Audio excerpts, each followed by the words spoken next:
Michael O'Donnell here with Purdue Extension. It is June 1st, 2020. We are in a field that is first year eligible for organic certification.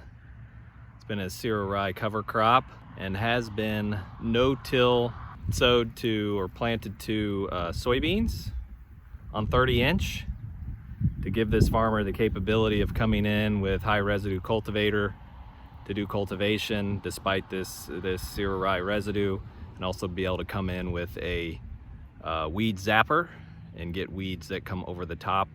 Wanted to be able to take a look at this field, some of the issues that this farmer is going to face with managing this crop in the 2020 growing season. So from this vantage, we have what appears to be a very nice cereal rye cover crop, fully headed. It's at the end of anthesis. We can come in here and crimp. But one of the problems is since this soybean crop was planted past boot, these beans are not really safe to be running over with tire tractors and a roller crimper at this point. We need these beans to move from VE. You know, we can just see the cotyledons and those first two true leaves coming out.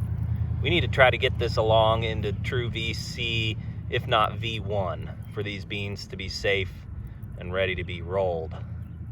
So this rye is going to be well past anthesis and on its way to producing viable seed before we can get in here and roll or crimp. This is just from, I think from the planting operation that we have this rolled down rye here. And you'll notice the other issue in this field is that it probably would have made more sense to take down this cereal rye cover crop as a green manure and plow it down, disc it down earlier when it was vegetative, because I think we could have scouted this earlier and seen that we already had a lot of summer annual weeds germinated and coming along. We can see right here this common ragweed coming on hard. There's grasses, there's giant ragweed, there's some thistle and other types of weeds all throughout this field.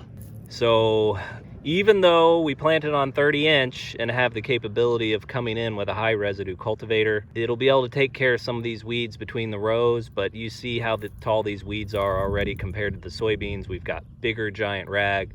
We've got thistle that's already bud or rosette stage, not rosette, but bud stage just prior to flowering. So these soybeans are behind.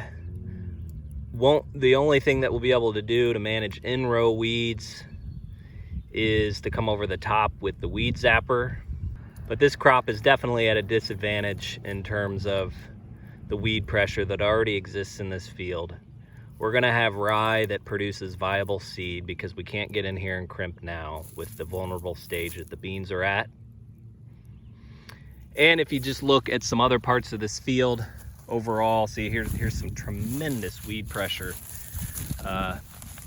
coming in this portion of the field. But we can see that there just wasn't enough tillering on this rye cover crop to provide the biomass that we need to suppress weeds in an organic management system. The rye is nice and tall and it was seeded at a good rate, but just given the planting date and the limited GDUs that we had this spring, we just did not get adequate tillering to produce the biomass that we need. So I think this is going to be a tough one. It's going to take a lot of passes with the high residue cultivator, the weed zapper, and I think there's still going to be a lot of weeds that come through with this soybean crop. But just wanted to share this, show some of the challenges that face the no-till organic soybean system with roller crimping cereal rye cover crop, looking at whether biomass is adequate, planting time relative to the growth stage of the rye, and thinking about early season scouting to see what kind of weed pressure we have coming in the canopy of the cover crop.